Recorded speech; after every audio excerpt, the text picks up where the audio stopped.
And we are live. Hello, everyone, and welcome to the Soul Survivor podcast. Look, it's been about 2 years since we've had a tribal council that crazy. But look, we're finally back. We got an insane tribal council tonight, Survivor Season 42, Episode 3. We are going to break it all down right here. I am your host, Dylan Bird, alongside my co-host, Ryan Winthrop. And Ryan, what can I say? It's like Survivor. This is the vision that they had for this new era, and it finally came through tonight. Dylan, listen, we're going to have a discussion. I know you want to change our time slots. I'm going to speak first and say that we're not changing. I'm not changing my vote on this, and you can do whatever you want here. Yeah. So, as Ryan was saying, normally we go through this in chronological order, kind of go through the episode as it goes. Tonight, obviously, there is one major thing we have to talk about, and that is Tribal Council. That is, the way everything went down. As soon as you saw we're going to Tribal Council at 8:43, as soon as you saw we have the immunity challenge at 8:10, you knew something was up tonight, and boy, did it deliver. So excited to talk about that. Now, want to thank everyone who's watching live, and just, as normal, be sure to put any questions you have in the live chat. We will answer them all. If you're not watching it live and watching it later, be sure to comment on this video with any questions you have. We'll get back to you. Tweet us as well. You can follow us on Twitter and Instagram at Soul Survivor Pod. Subscribe to our podcast on Apple, Spotify, any other place you would listen. We will be there. Also, be sure to leave us a 5-star rating and review on Apple. It really helps us out. But again, most importantly, like this video and subscribe to this channel if you are here, if you're watching. Very excited to get going here. So, Jenny goes home tonight, and let me just say, Ryan, out of all the players who have gone out brutally in Survivor, this is right up there with them. I feel bad. I feel so bad for Jenny, and obviously if you go on Twitter or you look elsewhere on the internet, people will agree. I mean, Jenny really did nothing wrong here. All you can maybe argue is she could have spoken up more, but she really was put in a bad spot, didn't do anything really to sink her own game here. I think other people played definitely less optimally this episode. And it's hard to see. I mean, it's so hard to see her go. I mean, people loved her in terms of her success on the triangles in the first episode, and then she crushed the dragon wheel challenge. And people she was very likable too. So people had high hopes for her. So I don't know if we'll see Jenny again, but I do feel bad, and hopefully she gets another shot. Yes, I do agree. I'm just, trying to push these, get the tweets out that we're live right now. But yeah, I agree. And somebody commented on one of our tweets and was like, Jenny would be the ultimate second chance to person who deserves another shot. And I agree. Somebody who looked like such a strong player early on in this game. Even from episode 1 where she's counting all the pieces, she seemed very rational, strategic, had a good alliance with Mike, was going to be in the majority, until Chanel makes a decision, which we're going to talk about tonight. And that was, risking her vote and losing her vote ultimately. If Chanel decides to protect her vote, Jenny could end up being a player that goes far in this game. And it comes down to that. Yeah, I mean, listen, we're going to go into all this in terms of breaking down tribal, but they say, Dylan, this butterfly effect. And if people don't know what the butterfly effect is like one action you make has larger implications later in life or later in the game. So in this example, you can make the argument that, if Chanel doesn't risk her vote, maybe none of this happens. Or you could even go backwards one more time and say, if Taku doesn't send Chanel to Shipwheel Islands and they send somebody else, then this also maybe doesn't happen to Jenny. So it's crazy how one decision really has rippling implications across the game. So I can't wait to break this whole crazy tribal down. Yeah, so let's start with where this all gets started, and it's when Chanel gets sent with Omar to the remote island to go on the journey that everybody else has gone, where they have to walk up the entire hill and the entire mountain, and then they have the decision to make, which is the prisoner's dilemma. And this time it was only with 2 people. Obviously, like we've seen in season 41 and the beginning of season 42, if Omar and Chanel both risk their vote, then they both lose their vote. If they both protect their vote, then they both keep their vote and nothing happens. If one risks and one protects, then the person who risks gets the extra vote, and the person who protects, nothing happens. So I actually thought that they had a very good read on each other, and they were going to this was going to be boom, boom, and they were going to figure it out. And it was almost like a reverse psychology thing, which is obviously what this is designed to do, where Chanel thought she made such a good relationship with Omar that Omar was going to let her get the vote. And Omar was thinking, well, Chanel needs this vote for tribal council. She's going to protect her vote. And then next thing we know, both of them are risking their vote. Personally, I was in shock that Chanel decided to risk her vote here. I mean, just an insane thing to do. And as you know, you've mentioned before, and Steven Fishback always says this on his podcast. When was the last time like an extra vote like actually was used properly? That was like actually the determining factor to get somebody out of the game. Like an extra vote is something that sounds a lot better than it is, but rarely is it needed. Like rarely do you actually have it in the perfect situation to use it. So an extra vote is not actually an end all be all thing. You definitely in this game, it's more important to have numbers than an extra vote. Because at the end of the day, numbers are your votes. So, Chanel, shocking decision to risk her vote. And then I think it was, that moment where she gets back to back to the beach and Daniel greets her and she was like bending over. And like, I think like, that was the moment she realized like she screwed up and she probably should not have risked her vote. But yeah, Chanel had no votes. And as a result, the only people who were able to vote were Daniel, Jenny, Hai, and Lydia. And as a result, we ended up with a 2-2 split of Jenny and Daniel voting for Lydia and Lydia and Hai voting for Jenny. And then we ended up with a 2-2 split. Yeah, so I mean, this is crazy. I mean, I also agree. And I was telling you before the podcast, I can't wait to rewatch this episode, or at least the tribal council portion, and then also see what Twitter's saying, watch some other podcasts, kind of just get my whole like 360 view of the situation, because there's so many ways that you can look at this and kind of analyze, each person's, decision making in this episode from the Green Vati tribe. But yeah, I'm a little surprised Chanel risked her vote here. And in terms of the editing in the episode, yeah, they made it seem like Omer and Chanel were gonna maybe align in the future. They were on the same wavelength. He knows that she's going to tribal, so he's like, okay, well, I don't want you to be in a bad spot. So if anything will hurt us, let's not do that. If we can both get something, great. If we can't, let's not screw ourselves over. And then as he's the only one reading the votes, and then Chanel's slowly walking down the hill, I'm like, oh no, I can read this from a mile away. They're both gonna say, well, he wants to keep me safe, so I'm going to risk it. And he's saying, well, she's not going to risk it tonight, so I'll risk it. And then they both end up losing their vote. And I'm like, it's a comedy of errors. So it go ahead. And I want to give a shout out to the editors as well. That was like the perfect editing to show us how each came to their decision. Obviously, this was not a smart move by Chanel to risk her vote this early in the game in such a pivotal tribal council. I mean, you have numbers, you're about to go up 4-1 in the numbers, and you know that. You're about to go up 4-1 in the numbers. And because you knew that she knew that her and Daniel were in the middle. So either side they went with, they were going to go up 4-1 in the numbers. And they basically blew 4-1 lead. So yeah, I mean, that's a brutal part. And one of my friends that I text with while the show's going on, he made a good point. Like from Chanel's pregame press, we saw she was going to be very aggressive. She was not going to be somebody who kind of laid back and was conservative. And in this moment, it was definitely too aggressive of a move too early on.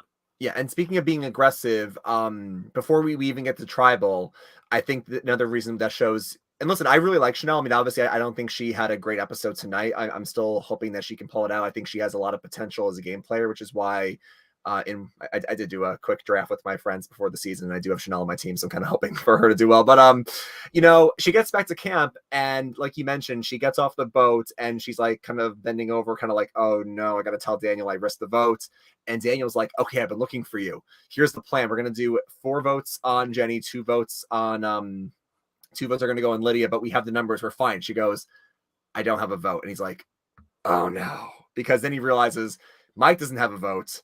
And Chanel has no votes. Like you mentioned, the 4 voting are going to be Lydia, Hai, Jenny, and Hai, and it's going to lead to a potential 2-2 splits. So Chanel comes up with the idea, and Daniel helps to push it along. The first ever vote, which I'm so sad it didn't happen, Dylan, is she was trying to make a 2-1-1 plurality vote, where she was going to try to get Lydia and Hai in Fear of an Idol to split their votes, where girls vote Jenny, boys vote Mike, and hopefully the 2 of them will split their votes, and then Daniel and Jenny can carry the day and get rid of Lydia. But Hai was skeptical. Hai didn't buy this. Yeah, I mean, theoretically, it makes sense that there could be concern that Mike doesn't have an idol, because I think basically the whole tribe probably knows that that there's an idol floating around, and maybe that even he has it. I don't know if we don't really know if Hai or Lydia know. I think it's very possible that they do know. So like it makes sense theoretically, but like why are you ever trusting somebody about a plurality vote on a tribe of 6? It just seems a little bit too sketchy, too soon in the game to pull this off. And I think Hai like kind of realized that Chanel, kind of went completely frantic after coming back, that there was something going on here. So Yeah. look, obviously Hai had the best episode here by far, Yeah. where, he kind of sniffs out that this whole thing is going to go on. And, Daniel was a little bit, loose mouthed at tribal council, where, he kind of gives away that the people he trusts the most are Mike and Chanel. And that was the moment that he knew specifically that he was turning. It was like, Jeff, does a great job of getting information out of people, but most people are kind of know what to do at this point. And he just didn't hold back. He was like, "Oh well, Mike comforts me, Chanel comforts me," and then just stopped. My mom comforts me, and it was that moment where Yeah. I Hai's like, knew, yeah. And I mean, look. So now let's get into the actual numbers. well, actually, before we Oh, get to the numbers, I do have to quickly say, and I think this comes back to what we always talk about reading body language. And this is why Zach and Mariah play their shots in the dark, because they could just read from people that they were in trouble. And yes, you're having conversations, in the first few days where people are chatting with you normally and they're like, "Oh yeah, no, we're good, don't worry." And then right before tribal, the way they talk to you changes and you say, "Okay, something in my gut feels off here. I feel unsafe." So to your point, when Hai says in confessional, well, Chanel's been very level-headed, very very calm and cool. She's very collected in terms of how she thinks about the game. And now all of a sudden she comes back and she's like, "All right, we have to split the votes because of an idol." And he's like, "That's not your MO. That's not your style." So he picks up on that. And then, like you just mentioned, at tribal, Daniel's like, "I feel safe with Mike and with Chanel," and Hai's like, "You don't feel safe with me." I always try to liken things back to previous seasons of Survivor, because it kind of puts it into perspective of why things are good or bad.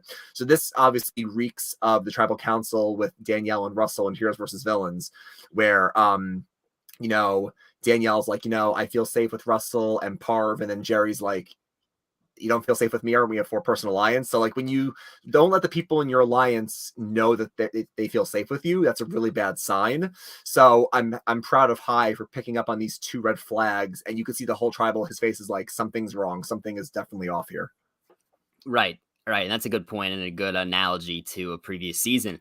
And we get the numbers here end up being Daniel and Daniel and Jenny vote for Lydia. Correct. And then we have Lydia and Hai voting for Jenny. So we end up with a 2-2 split.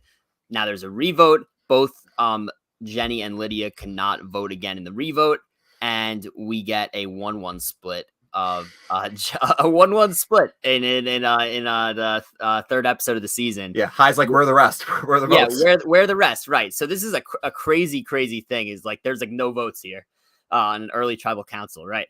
So now we have, after both of them tie again, now Daniel and Hai are forced to, decide between themselves who is going to go home. And if they can't go to a decision, then it goes to Rox. However, the decision cannot be made by Mike and Chanel because they did not have a vote in the tribal council. So now we only have 2 people deciding who goes home, 2 people on opposite sides. And then if they did not choose, it would be a 1 in 4 chance that they go home, because Rox would go to Mike and Chanel still. So it's either you just come to an agreement, or you or you put yourself at a 25% chance of going home in episode 3 this season, the first time your tribe is going to tribal council. A crazy dilemma for Daniel and Hai right away. Yeah. So, and I think it's interesting. And I'll say this just at the risk of, embarrassing myself later, but, I did take a negotiation class in college, and I think a negotiation class is great for anybody in business, or also people who, are going on Survivor, especially. I think Chanel even said she took a negotiation class, which we'll get to Chanel in a second, because I did like one thing she did say here, though. But Daniel opens up as he's a law clerk, so Daniel wants to kind of set his opening argument, and he says, "Look, guys, we are fans of the show. It's day 7. I don't want us going to Rock, so I guess he's talking to Hai, because only him and Hai are deciding. But Hai, let's please come to a consensus. I don't want to go to Rocks right away."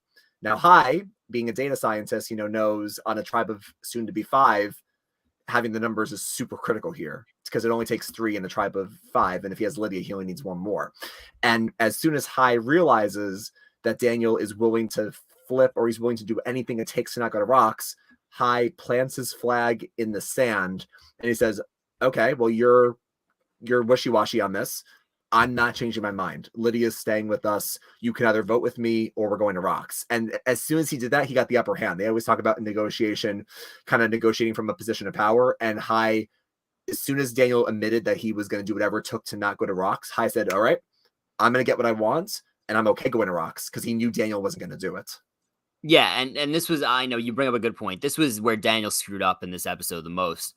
Is, he started leaving the door open, and then Hai if Hai agrees to send Lydia home, then he's down 4-1 in a tribe of 5. And if they lose one more time, he's screwed. There's no idol left to be found on the island that Mike has. He's completely screwed, basically, if this happens, unless some kind of miracle happened and they won out, or he flipped somebody over. And then even still, even if he flipped somebody over, it's still 3-2. So he'd have to flip 2 more people on his side. So he knew that he was screwed if he could not keep Lydia. Okay. So the thing that Daniel probably should have done is he probably should have said, I have Mike here, I have Chanel here. We all 3 of us wanted Lydia to go home. And we're not moving off of that. Like that's what the vote would have been had Mike and Chanel had a vote.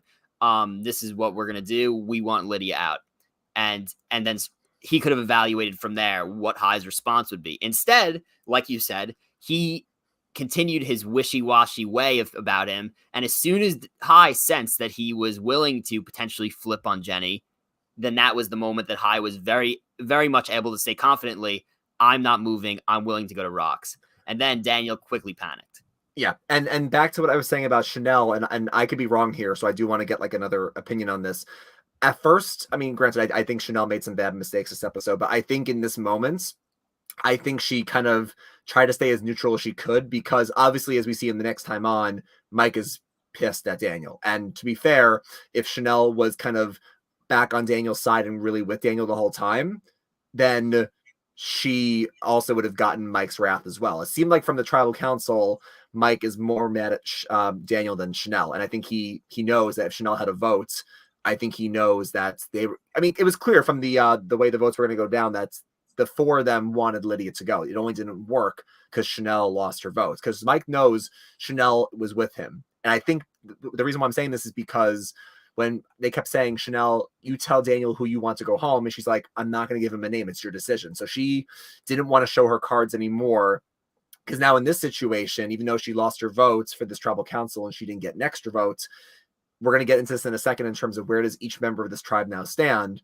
But now Mike is mad at Daniel. Obviously, Daniel's a little bit pissed off at Chanel because Chanel kind of screwed him here in a way. But I think Lydia and Hai are happy that, Lydia didn't go home. So even though Chanel and Daniel are kind of in a rough spot now, I think Chanel not willing to give a name and say, yeah, I agree, I want Jenny to go. Mike is still in his mind, I can still trust Chanel here. That's my perception, at least. Yeah, that's an interesting perception. So here's the thing is that a lot of people are going to sit here and say, well, why would Daniel throw Chanel under the bus?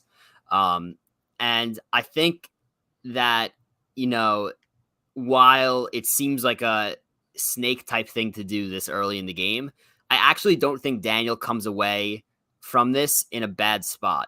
I think Chanel comes away in the worst spot out of everybody. Obviously, we see next episode that Mike is going to be very mad at Daniel. But at the same time, and Daniel knows this, Mike has already told Daniel about the idol. Daniel already knows about Mike's idol. Mike doesn't really have anywhere else to go. He could go to Chanel, but then at the same time, they could be a 2, but they're probably still going to be outnumbered 3-2, assuming Daniel now goes with Hai and Lydia. So Daniel he's kind of maintaining his spot in the middle, and I also think that he could potentially be in the majority still. I think there's a slight chance that him and Hai, and especially Lydia, I think is going to feel like possibly that she owes her game to Daniel because Daniel ended up saving her. Maybe Hai and Daniel have some kind of, maybe they are on the right footing after this. Of course, there's still the chance that Hai and Lydia could be like, he tried to turn on us, he still needs to go, even though he saved us. There is the chance of that, but I have a gut feeling that Daniel will be fine after this, because I still think he's going to have Mike, and I still think that Lydia and Hai will feel like they kind of owe something to Daniel. I think it's really Chanel who could find herself in a tough spot, mainly because, Daniel throws her under the bus. Daniel kind of pushes her right to the bottom.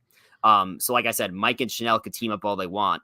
it doesn't mean they'll have the numbers in a 5-person tribe. So I think Daniel may be in a better spot now than people think. Obviously, this was still not the ideal scenario for him. I mean, I think it's really interesting. I mean, again, I gave you my perception, but I'm honestly not going to feel sure about it until I, rewatch it or I get more information, or once I get proven right or wrong next week. But I think the reason why people are saying that about Daniel, and I do still like Daniel as a character. I think he's amazing to watch, and we'll get to some other stuff later. But I think the reason why people are saying this is because, one, when Hai says to him, like, when did I lose your trust? And like, what was the plan? And he's like, when did Chanel tell you that? He was kind of exposed to lying to Hai and Lydia. Now, Chanel did it too, but I think the edits seem to make it look like Daniel and Hai were closer than Hai and Chanel. So I think Hai feels maybe a bit more burned by Daniel in this case. So I think that's why it looks bad that he lied to, Hai and Lydia in this situation. And because he, kind of like eventually flipped on his vote here, Mike's mad at him. And obviously Chanel's pissed off because he threw, like you said, he threw Chanel right into the bus. So I think you're right that Chanel didn't come off looking great here, but I think that's why Daniel, people are saying Daniel's in the worst spot because of those factors. And I think the other thing with Mike as well is that Daniel knows that this is the move he has to make in the situation because Mike still has no votes. He can't vote until Ika, the Blue Tribe, finds their Beware advantage. So at this point, Mike can be as mad as he wants, because I guess Hai is realizing this too in a way. Like, he can be as mad as he wants, but Mike can't vote until all 3 tribes find the thing. So Mike is just sitting there without a vote, hoping that people are on his side. And if they keep him, it's because of his challenge strength. So again, it'll be really curious to see what happens next week if this tribe goes back to tribal, because it looks like they're not swapping. So you actually bring up a good point, and it's something that I didn't necessarily consider. And right, and we know that Mike could possibly activate this at any time he wants now. That's the thing. Is like Daniel betrayed him in a way by turning on Jenny and ending up voting her out. So Mike could simply say, I'm not going to listen to Daniel and do what he says. I'm just going to activate the idol when it needs to be activated. And we heard Marianne say the phrase tonight, so we know that she activated it. Now, once the Blue Tribe finds their idol and he hears both of them say it, he could easily activate it and at least survive another tribal council, and most importantly, get his vote back. So I don't think that Mike is really going to have his vote gone for that long. However, if he does have his vote gone for that long, then it becomes more interesting, because I think that Lydia and Hai, if they wanted to, could always just pull Chanel in to vote out Daniel. But at the same time, I would think that Hai and Lydia should also be not happy at all with Chanel, as at the end of the day, Daniel wasn't wrong. Like, she wanted Lydia out. So, it's going to come down to what really happens when they get back to camp and, flesh all these things out. Because at the end of the day, Chanel was basically was a major reason why everything that happened tonight.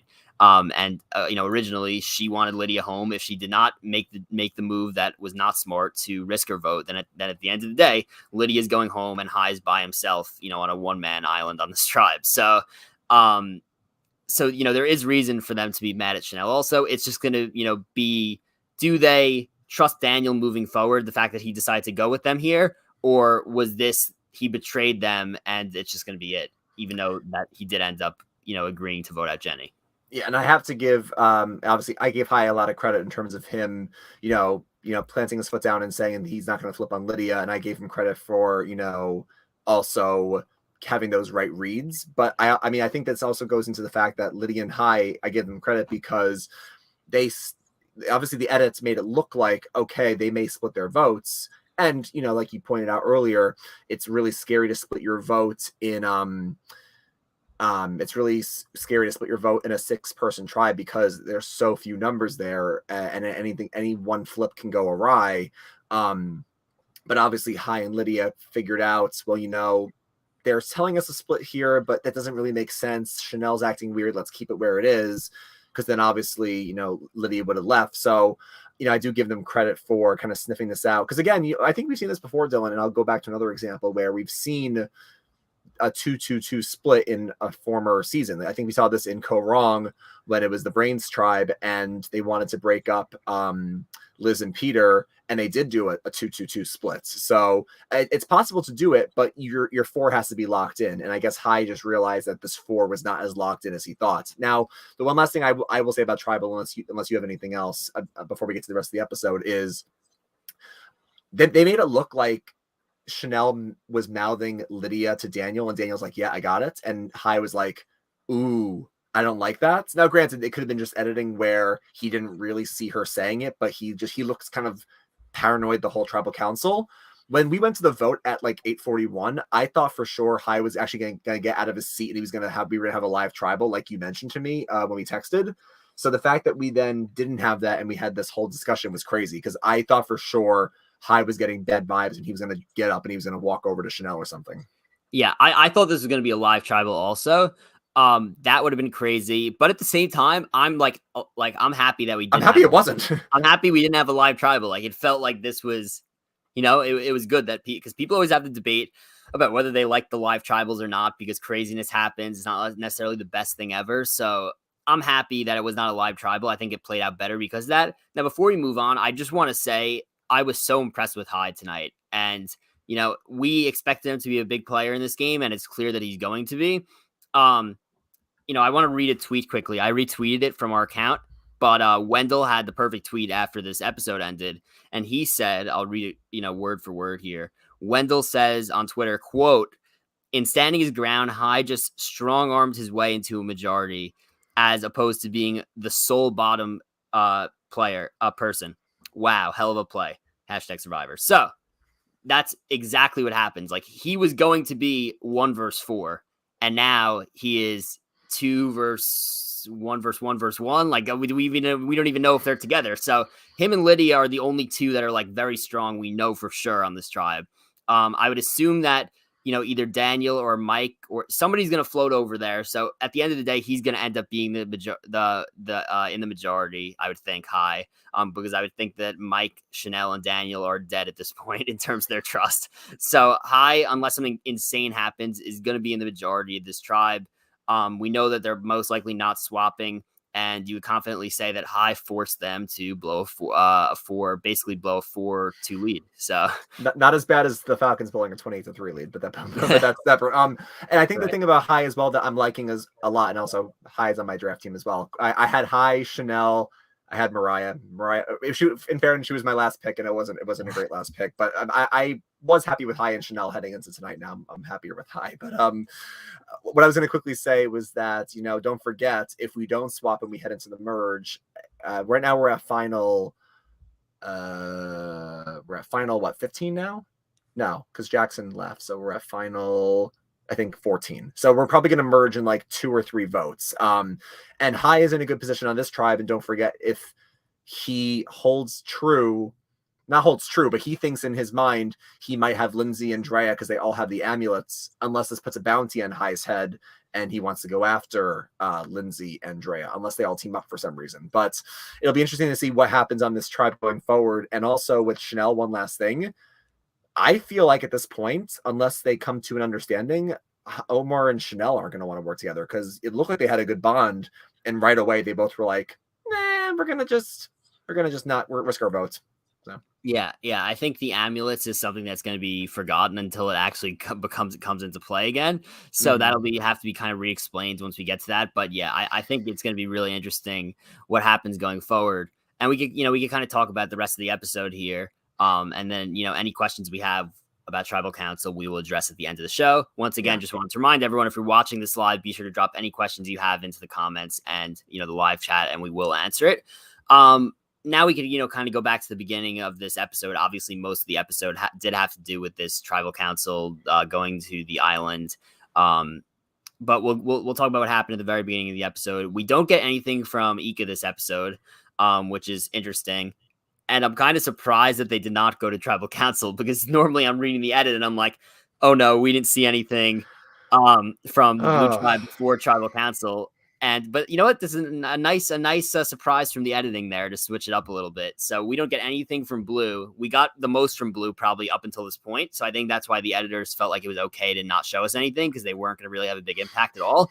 But we don't see anything except for the challenge from them. So we do start at Taku, and it is shown that Marianne reveals to the tribe kind of an excitement when she gets back in a 4-person tribe. So it could easily be 2-2. We talk about not having opportunities to use the extra vote properly. Like, this could have been an opportunity. She tells everybody in excitement that she has an extra vote. What do you think about this, Ryan? And like what is the reasoning behind this?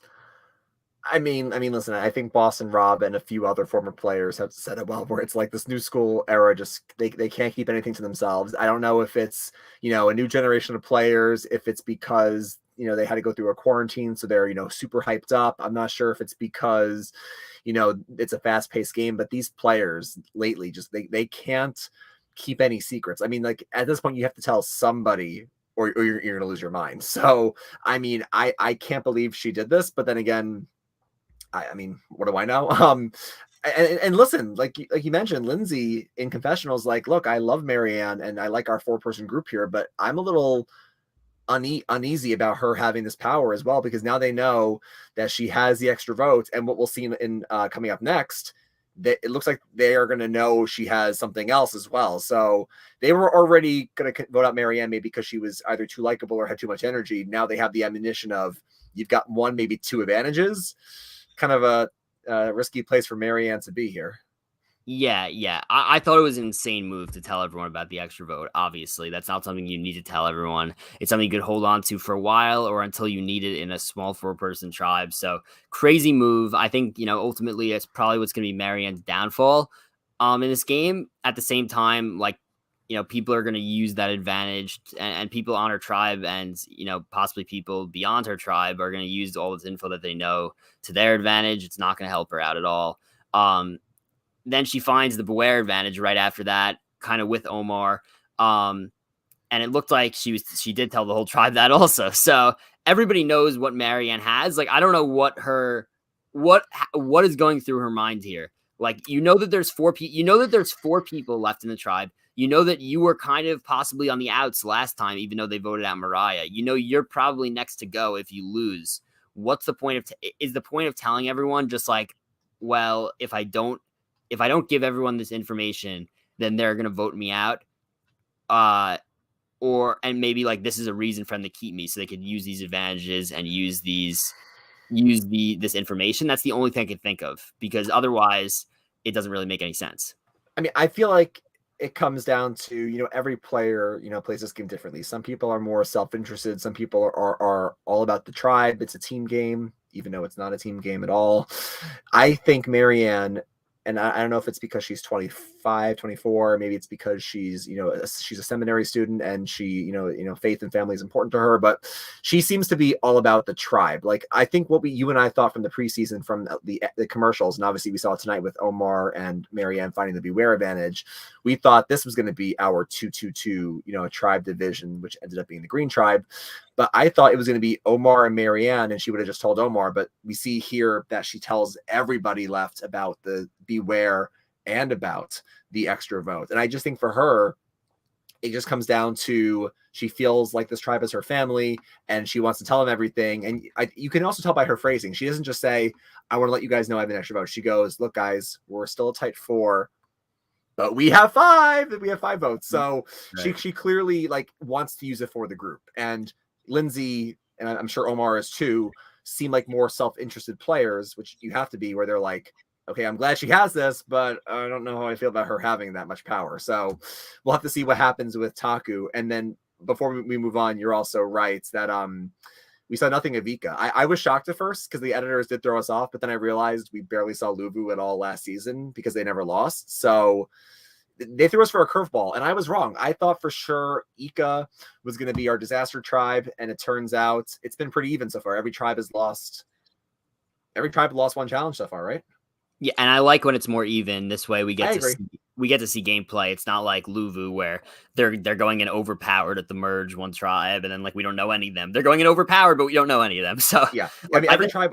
Yeah, well, every tribe would have 5 except for Jackson getting medevaced. Everybody would all be even at this point. Right.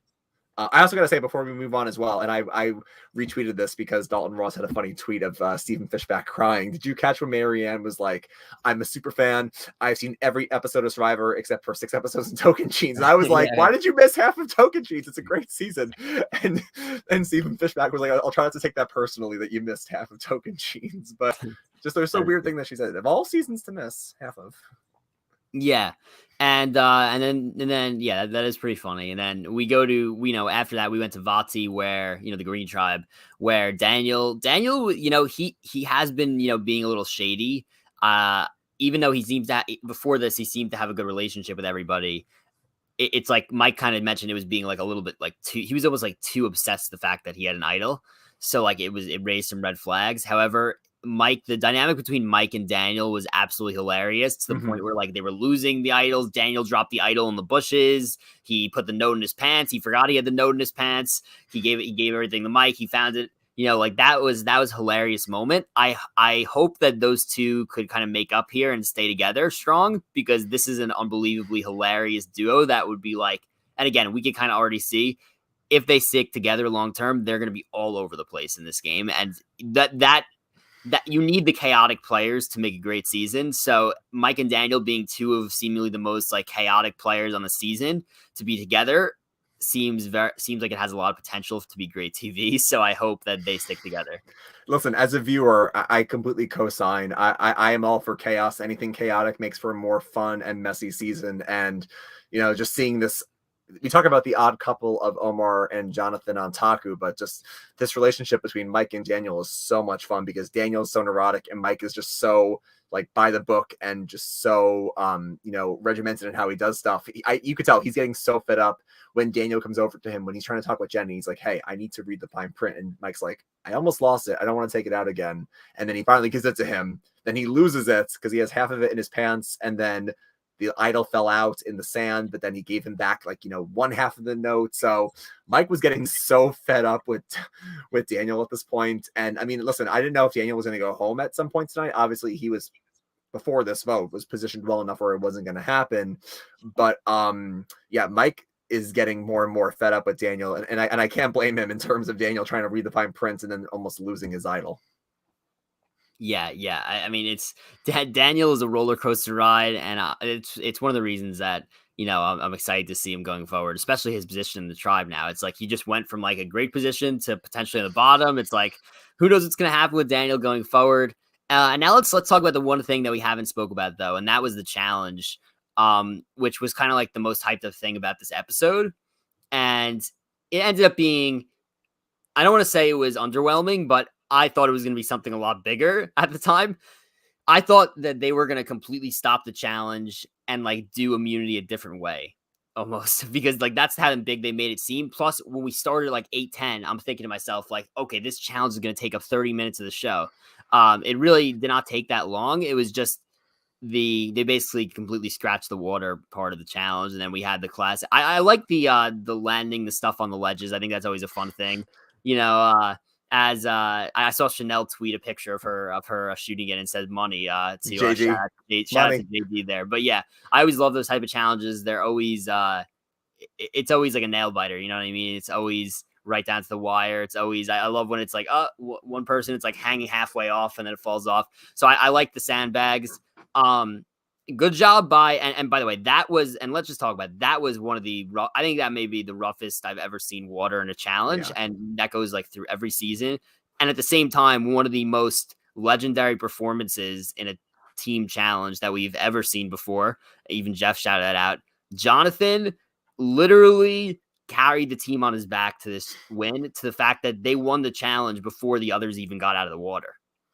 Yeah, I mean, like Jeff said, Jonathan was the hero of the story. I mean, I think a lot of people are, changing their tune on Jonathan. I think a lot of people had some perceptions of him in the preseason, like they knew he was going to be a challenge beast, but they weren't sure if they would like him in the game or how he would be socially. But he's doing very well socially in terms of his position on the tribe, and obviously physically, he's carrying them. And listen, we can just now say for sure the only reason that tribe lost last week was because they put Jonathan on the puzzle. Now, granted, he was calling because he has the loudest voice, but they've won the first and the third challenge because Jonathan basically did a lot of the work and he carried them through it. So all they had to do was put, I don't know, like either Omar as the caller or maybe Marianne or someone else, because putting Jonathan as the puzzle caller was not great. And I think they would have won all three challenges. And to be fair, we did say Ika was going to be a disaster, and Ika only barely beats the Orange Tribe last week. But anyway, you're right. Jonathan did everything himself, so much so where they finished well before the other tribes. Now, I wonder, Dylan, and obviously they did it for safety. They didn't want anybody, you know, struggling in terms of potentially drowning or, you know, anybody getting caught under the waves.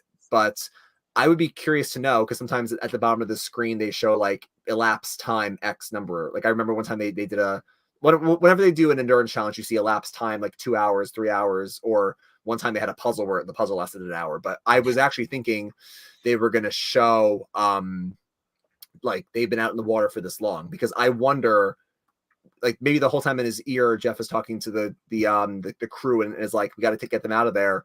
I wonder if Taku finished so far in advance that they were out there for like half an hour and Jeff's like, we got to call this. Yeah, look, I gotta say, I'm not sure how long they were out there. That would have been realistic, because it seemed like they were like really struggling, like potentially like dangerous struggling. I'm gonna guess that they were out there for probably a good 7 to 10 minutes after Orange finished. I think that's probably appropriate. 7 to 10, 5, maybe even 5, where like they just couldn't get the ladder up. And it's like, all right, how long are you gonna wait while Roxroy's like swallowing water, stuck under the ladder? Scary, yeah. That was scary. I mean, you don't want a situation with Tasha to happen, like with what Tasha happened, where she was literally like really in big trouble and they had to like go get her. Like that, you don't want that. So I think that Jeff made the right decision. It was not like the entire challenge was done in the water, so you were able to do this where you could just say, all right, now we're starting an even playing field. Everyone gets started with this portion, and we'll just see what happens. But shout out to the Ika tribe. I thought Ika was going to lose badly in this. It was just the way it seemed like it was going, and they managed to, you know, put it all together. And next thing we know, Ika, as of now, is not the disaster tribe that they thought they were. So shout out to them. We didn't really see a lot of them this challenge, but they did. This episode in general, but they did well in the challenge. Yeah, and then as of right now, there is no disaster tribe, because again, they're all equal. I still think Ika has the most disaster potential, but I'd be curious to see tomorrow in Jenny's exit interviews if one of the questions they ask her is, "Can you let us know like how grueling was the challenge, or how long were you out there?" And to your point, will she say, "Yeah, we were there for like 10 minutes after Taku finished," or if she was like, "No, we were out there for like 30. We were out there for a long time before they called it." So I'll be really curious to know what happens there. The one other thing we haven't covered in this episode, well, actually we did cover it with the secret phrase. Dylan, this may be the worst one yet. This is so bad. Yeah, what would you have written down what the exact phrase was? I do. Like this, we'll go through all of them, but like this may be the worst out of the 4 or 5 that we've seen so far. I think it goes something like, it reminds me of the classic tale, or just like the classic tale of the bunny rabbit having dinner in the mailbox. I think that's what it is. Now, the soccer one's not that bad, because you can look at a challenge and say, oh, this challenge reminds me of soccer and there's so much grace. Like that one's not that bad. The dead relatives one is a bit weird, but maybe like if you're very spiritual, you can get away with it. Go to an AstroTurf made sense because Nasir was saying it, and Nasir has like that fun personality. And then the other one was the broccoli and trees was bad. This might be the worst one. This one, like, even if you don't see 42 never saw 41, so they don't know what the beware advantage really is unless they found the advantage itself. But if I'm out there and I hear someone mention bunny rabbits, dinner in a mailbox, I gotta think it's either some type of code or like an advantage or something, because that does not come up naturally in any way, shape, or form. But I feel like Marianne is like Nasir, where like they're such like lighthearted people that like they could say it and you won't even like blink an eye. Like to me, like honestly, this is because I honestly was not like paying the closest attention to when she read the phrase originally with the advantage. But like to me, like Marianne has said so many like crazy things before she has a crush on Zach. There you go. Right. So like to me, it was like, oh, okay, she's just talking again, and then I like realized it was like, oh, okay, she said the phrase. And the way Jeff played it off was so funny. Also, Jeff was like, "No, I haven't heard that story before." Like, so we'll see what happens. I think once she mentions it again, it's going to be an immediate red flag. Shout out to Mike, by the way, for letting the other tribes say it first instead of just kind of being Xander and just kind of saying it every tribal, or every channel. Did Xander say it multiple times? I don't really remember. Well, he did, and I think the reason, and again, this is why I think. We don't love a lot of twists and advantages, but I do think it's kind of cool to see how 42 handles it versus 41. I listened to a podcast that Evie did with Rob, and according to what Evie said, they and Xander were under the impression, because it says in the clue, like, for this idol to work, you must read the phrase. I think Xander was under the impression he must read it right away. Like as soon as he found it, he had to say it. And then I think production clarified afterwards, like, okay, you say it when you want to say it. You don't have to say it each and every time, because I think the reason why he said it right away before Brad found his was I think he thought to himself, like, I must say it at every single challenge. So yes, you're right. Mike obviously was probably told by production or figured out you only say it when you want to say it to become activated. Otherwise you can just wait. And obviously, like you said, he's saying to himself, okay, Marianne clearly said some type of weird phrase. I haven't heard the Blue Tribe say theirs yet. I'm going to wait. And then once I know that they've said it, I will say mine, and then we'll be good. And listen, and then Daniel realized that, because Daniel reads the fine print and he realizes, well, if we vote Mike out, the Beware advantage will just go right back into circulation like it happened last season. So actually, that we need to keep him around so we know where the idol is. So that's another key thing too. Right. Yeah, I do agree with that. Yeah, it'll be interesting to see when Blue finally does it. Obviously, as we mentioned, Mike's in full panic mode where he needs to say it and get his vote back as soon as possible. So I think as soon as Ika says it, I think it could be as soon as next episode. As soon as they say it, Marianne is going to jump to say it. We all know that. And then we know that Mike will say it right in the spot. So that's why my prediction is that Mike gets his vote back by the next time they're at Tribal Council. So we'll see what happens. Yep. Anything else we want to cover? Because I'm ready to go to questions. No, I think we're good. I mean, I think that this, again, to me, felt like, in a way, except for the Beware, it felt like again, like a classic episode of Survivor. We said that last week, where we loved last week's episode. It was great. I thought this was another great episode. We didn't get any backstories, which I know people are always kind of split on that, but we didn't have any of that this week, and we had a deep strategic end to the episode. So I think this was another great one for the season. 3 episodes, and I think we're going really strong on 42. Yeah, I do think I really agree. I love this episode. I think that this episode is up there with the best since 40, in my opinion. So great to see the new era of Survivor coming through. But like I said, be sure to ask any and all questions. We got time. We're ready to break down further numbers. We're ready to, this is the first time in a while we've really had to break down a lot of numbers, and I absolutely love it. Obviously, we have Ryan, who's the wizard with this type of stuff. So yeah, love to see it. Be sure to ask us any and all questions, which we're going to answer right now. Now, once again, just want to remind everyone, be sure to like this video and subscribe to this channel if you're watching. And once again, drop any questions you got in the chat. So, first question from K Benia 2.0 here. How do you risk your vote when you are so low on numbers? And I think that this was such a major question and a major shock of why Chanel decided to risk her vote. Like, that it's a 2-2-2 and it's a tribe of 6.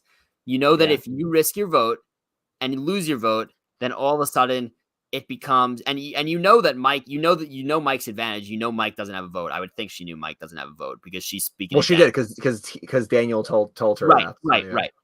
So that a 3-2 vote could become a 2-2 vote, which is why I'm so shocked she risked it.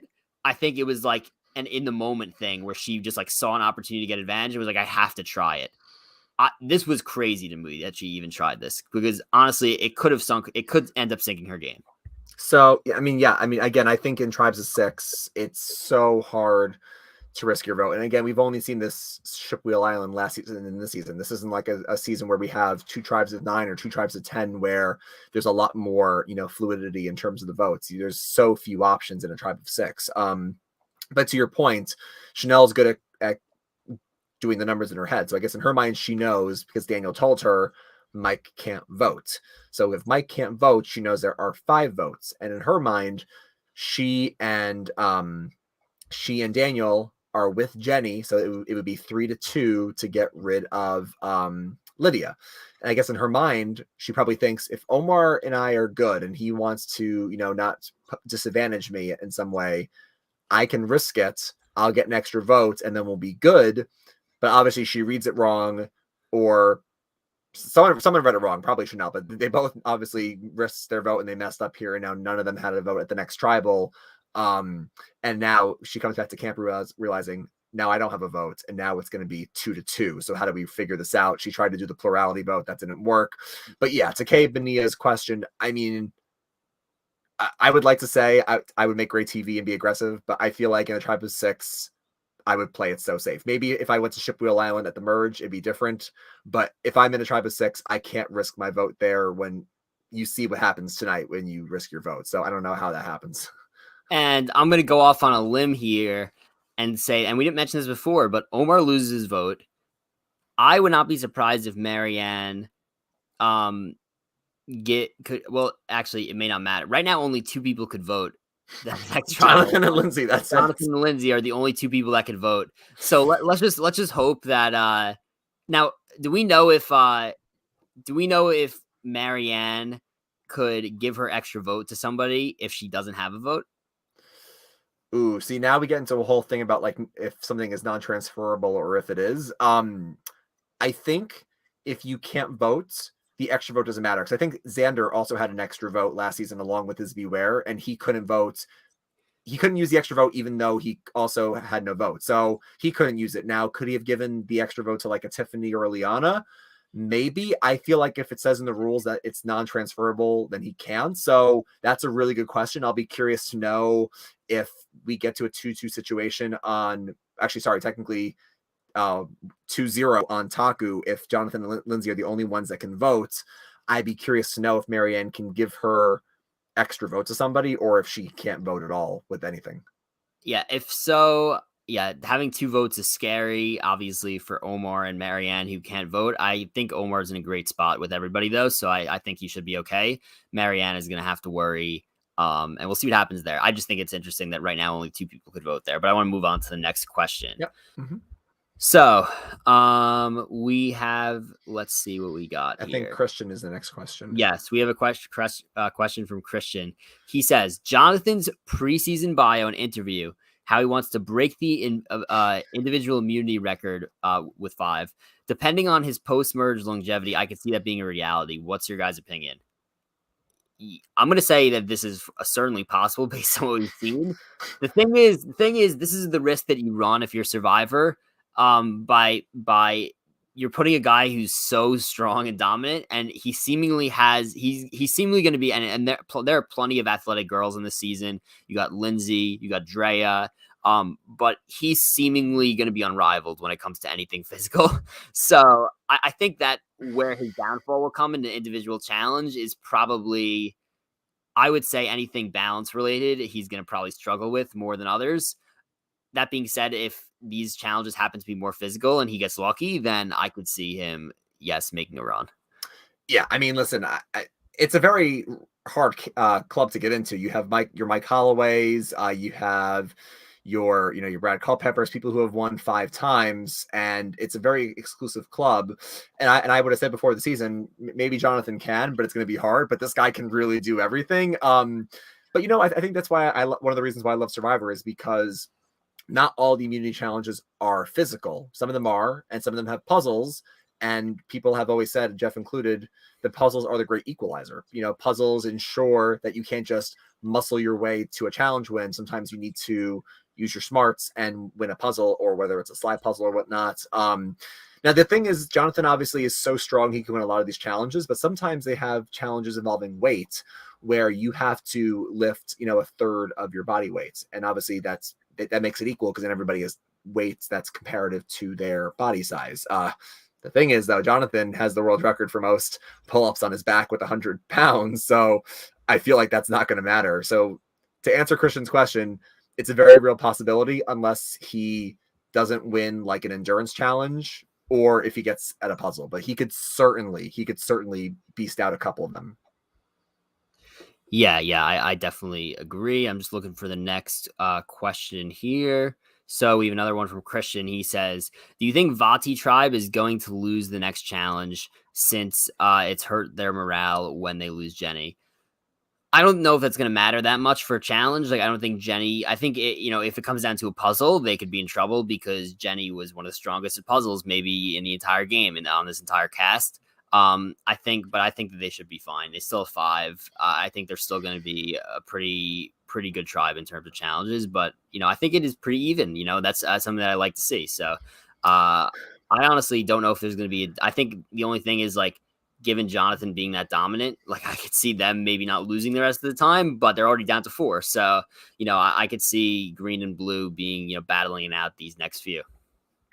Excuse me. I'm just laughing because I would like to say what I think, but I've been wrong every week. Where we had the first episode, I'm like, okay, Taku ain't gonna lose ever again, and then they lost. And then I said, okay, well, yeah, Taku maybe lost, but I still think Ika's our disaster tribe, and then Ika won this week and Vati lost. So clearly, I'm not good at reading the challenges this season because every tribe has been super equal in this. I do think, to answer Christian's question, Taku, the Orange tribe, still seems like the best tribe because they have Jonathan. And like you mentioned, there are some other strong people, kind of, but Jonathan is far and away the strongest person in this season and the strongest guy by far. And I just think that if there's any type of physical component with him, they're going to win. And they only lost last week because he was on the puzzle as the caller, and they barely lost. So I think, like you mentioned, it's going to come down to either blue or green again. I think Taku's going to keep winning, and I just think it's gonna wear down because obviously if you look at who sat out, I just noticed this as well. Romeo sat out twice now for Ika, and Daniel sat out now twice for Vati, and now Lydia joined him. The same people keep sitting out. Like, these people, if you don't keep rotating people out when you sit out, it's going to kind of become tough on those who have to keep running the challenge every single time.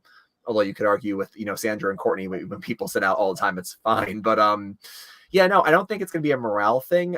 I wonder, though, between green and blue, who's going to lose the next challenge. That's my opinion. Yeah, I agree. All right. Next question from K Benia 2.0. Will other tribes go to Rocks since some players don't have votes? It's tough to say, but like I said, it being a 2-0, or I should say it being 2 votes on the Orange tribe, that is a red flag. I think Rocks are possible. The only thing is Lindsay and Jonathan appear to be on the same side right now. They're the only 2 that can vote. So you would think that they're going to be able to come to a consensus of who to vote out between Omar and Marianne. I would think Marianne's more in trouble there. I don't really know if I see Orange going to Rocks, even though theoretically it would be possible if Lindsay and Jonathan turn on each other. We're going to have to see what happens with the Blue tribe, though. I think that the goal of having all these people lose votes was to make situations like this more likely, where you have not a lot of votes, so there's not a lot of places to hide, so you have to make these tough decisions. So I could definitely see it happening. I'm not sure that anyone is willing to go to Rocks this early in the game. I mean, think about it. You wait your whole life to play this game. You apply. You are one of the lucky people that actually get on and get selected to be on this show. Are you going to go out on day 7 because of drawing the wrong rock?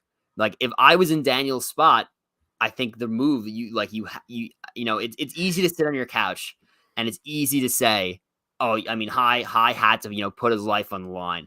Like, that's a tough move. That's a really tough move to make. Like, you have to really, be a brave person to do that. Personally, on day 7, if you're in the decent spot that Daniel is, I mean, you can't go to Rocks in that situation. You just can't do it. Like, you cannot. The most, you could talk about numbers. You could talk about all this. Numbers are not important if you're not in the game. So you can't, if you're in Daniel's spot, you can't risk Rocks. I just think risking Rocks is a lot to ask for pre-merge.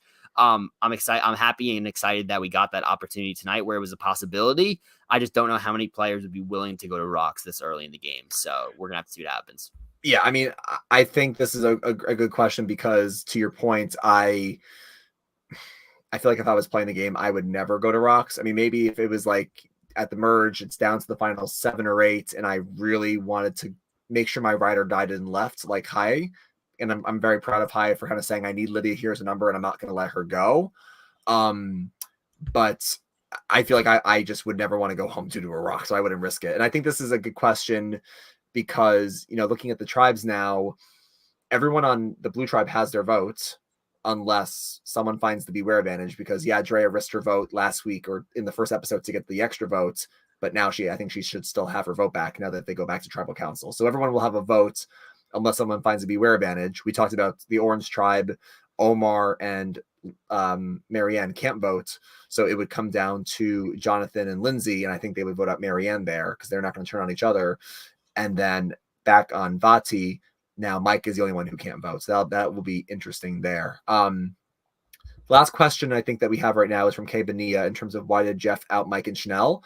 So this was interesting to me because I saw this on Twitter as well, because people, they don't want Jeff interfering with, the game or trying to influence people. But I feel like it's public knowledge, though, because obviously Hai knows that he voted and only one other person voted, and Daniel knows he voted. And when Chanel comes back from camp, well, first of all, everybody knows basically that Mike can't vote because Mike told Jenny and Daniel told Chanel. So Daniel knows that Chanel can't vote. So he knows he's one of them, and he probably assumes Hai is the other. He knows Hai is the other because Mike can't vote. So Daniel knew where the two votes were. In terms of Hai, I guess in Hai's mind, when he asked where the other votes, he didn't know where the other votes were. So do you have a problem with this? Like, do you think like this is a problem that Jeff said anything, or do you think like it was kind of known?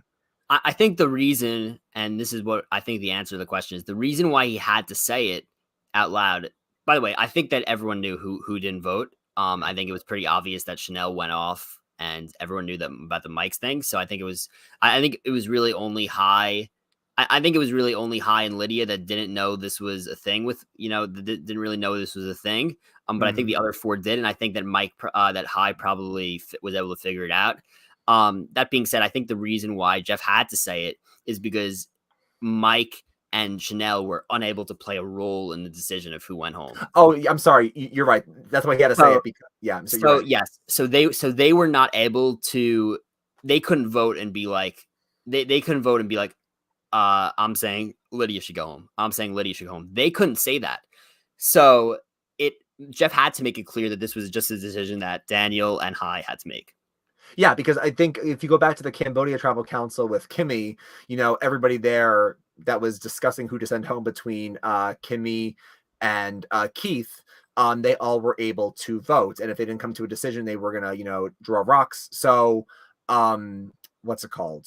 So you're completely right in your answer to Kay Benia's question, where Jeff had to point out, so there will be 4 rocks drawn if you don't come to a consensus, but only 2 of you are going to make the decision because only 2 of you cast a vote. So when he says to Daniel and Hai eventually, what is your decision?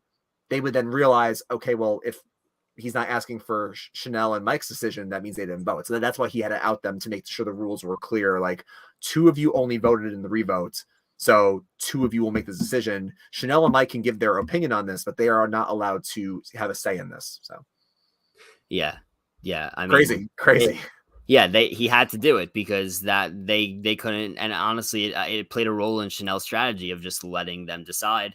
We'll see how that works for her, because I think it was not a great look for her to just kind of withdraw from all questions. I think it makes her look a lot more guilty, as wanting Lydia out. But I think we knew that she wanted Lydia out because Daniel voted Lydia. Like, this was not a secret. It's just the way that Daniel presented it that's going to get Daniel possibly in trouble. So we'll see what happens. That is it for questions, but I know a lot of people will be watching, not live and after. So if you have any questions, feel free to throw it in the comments. And we will get back to you as soon as possible. Obviously we all love breaking down the numbers and stuff with crazy tribals like this. But I have a feeling that this is the first of many crazy tribals we get this season based on, the cast that we have. It looks like, people know what they're doing. It looks like people came there to play. And I think that this cast is handling a lot of things a lot better than the season 41 cast. And it could lead to better gameplay at the end. And it could also lead to what Survivor wants to happen with this happening more. So I think I have high hopes for the rest of the season. High hopes. The jokes never end. Listen, I agree. Just quickly to end this up, I love this cast so much. I do feel bad for 41 because I think 41 had mixed opinions. Some people loved it, some people really didn't like it, and I think that's due to it was such a big change from 40, and we had the long off season, so I think it was just a tough spot for them. And like you said, some things were handled better than others, but overall, I love this 42 cast. And 3 episodes in, I think it's a really great season.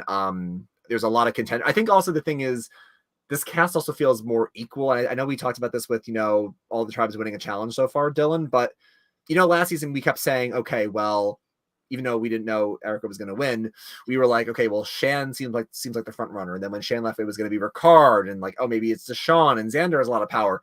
This season, I know we're still only 3 episodes in. You can make a case for a lot of these people getting to the end and winning. It's a very even cast. There's not like 1 or 2 clear front runners at this point. Like, you could have said Daniel last week because Daniel was in a great spot with everybody. Now you can't say that anymore. So it's a pretty even cast across the board, I would say. Yeah, I think last season, I think this has to do with Ua going the tribal like every time. The Green Tribe last season, like I think everyone saw Shan as like the one running the show at this point. Everyone kept saying Shan, Shan, Shan, Shan, Shan, and no one was really talking about anybody else. And I think this season, we're getting a good taste of everybody, and I think that's the editors realized their faults the last season. So I'm excited to see what happens going forward for sure. It's a great season so far. Yeah. Yeah, want to just one more time shout out to everybody listening. Shout out to everybody who is watching live and drop questions. Be sure to drop more questions in the comments. We will get back to you. Be sure to like this video, subscribe to this channel. Be sure to subscribe on Apple, Spotify, wherever you may listen. Leave us a 5-star rating and review. Follow us on social media at Soulsfire Pod on Twitter, at Soulsfire Pod on Instagram. The links are in the description below.